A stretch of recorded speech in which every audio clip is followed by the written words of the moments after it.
கதவு ஜன்னல் எல்லாத்தையும் திறந்து வச்சு காத்திருக்கிறோம். கூட்டணிக்காக, நாட்டின் நன்மைக்காக, தனி குடும்பத்திற்காக அல்ல, ஒரு குடும்பத்தை காப்பாற்றுவதற்காக அல்ல, பேரனை மகனை மந்திரியாக்குவதற்காக அல்ல. வாரிசு அரசியலை பத்தி பேசினார். வாரிசு அரசியலை பத்தி அதிகாரப்பூர்வமாக வந்திருக்கக்கூடிய செய்தி, மொத்தமா இந்தியாவில் இருக்கக்கூடிய எம்எல்ஏக்கள் எம்பிக்கள் எல்லாரையும் சேர்த்து சொல்றேன், எல்லா மாநிலத்தில் இருக்கக்கூடிய எம்எல்ஏக்கள் எல்லாம், நாடாளுமன்றம் மாநிலங்களவை மக்களை எல்லாம் சேர்த்து பாஜகவிற்கு தான் இருப்பதிலேயே அதிகமான வாரிசுகள். 387 வாரிசுகள் இருக்கிறார்கள், எம்எல்ஏக்களாகவும் எம்பிக்களாகவும். காங்கிரசுக்கு 285. இவங்க கூட்டணி வச்சிருக்காங்க பாருங்க. இன்னைக்கு தெலுங்கு தேசத்துக்கு 51 பேர், திமுக 30 பேர் இருக்காங்க. அதனால வாரிசிலையும் இவங்க தான் முன்னணியில இருக்காங்க.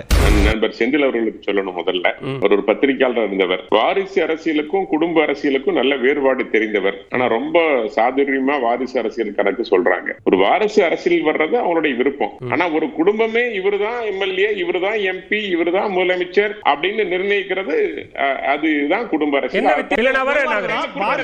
குடும்ப அரசியல் வந்திருப்பது வாரிசு அரசியலா குடும்ப அரசியலா? தேமுதிகவில் நடப்பது வாரிசு அரசியலா குடும்ப அரசியலா? பாமகவில் ஜி.கே. வாசன் வந்திருப்பது வாரிசு அரசியலா குடும்ப அரசியலா? ஐயா சொல்லுங்க. அன்புமணி ராமதாஸ் போட்டியிடலாம் தவறு இல்ல, ஆழ்வினையர் போட்டியிடலாம் தவறு இல்ல. அங்க நடக்கிற சண்டையை பத்தி அண்ணன் பேசவே மாட்டாரு.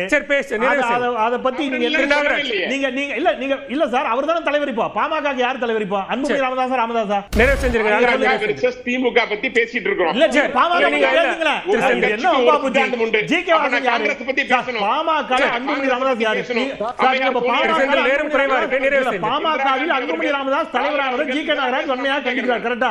பாமகவில் அன்புமணி ராமதாஸ் ஜி.கே. நாகராஜ் கண்டிக்கிறார். பிரேமலதா விஜயகாந்த கண்டிக்கிறீங்க, அவருடைய மகனை கண்டிக்கிறீங்க, எல்.கே. சுதீஷை கண்டிக்கிறீங்க. கரெக்ட் தானே? அப்புறம் அவங்களோட எது கூட்டணி வச்சிருக்கீங்க? திமுகவை வீழ்த்த வேண்டும் என்று நினைக்கின்ற பொழுது, ஒரு தீய சக்தியை வீழ்த்த வேண்டும் என்கின்ற ஒரு நிலை வருகின்ற பொழுது, அரசியல் களத்தில் நாம் அதையெல்லாம் பார்க்க கூடாது. அதை அநேகமா டிடி அவர்கள் உணர்ந்திருப்பார் அப்படின்னு நினைக்கிறேன். இங்க திமுக வராமல் இருப்பதற்கு டிடி தினகரன் அதைத்தான் கன்சல்ட் பண்ணணும். அவர் ஒருவேளை திடீர்னு இப்ப திருப்பி ஜெயலலிதா வழிக்கு வந்திருக்கலாம். ஏன்னா கெடுசக்தி பாஜக, பாசிச சக்தி பாஜக ஆட்சிக்கு வந்துவிடக்கூடாது என்பதில் மறைந்த முதலமைச்சர் அம்மையார் ஜெயலலிதா அவர்கள் உறுதியாக இருந்தார்கள். அந்த வழியில திருப்பி வரலான்னு ஒருவேளை அவர் நினைச்சிருக்கலாம்.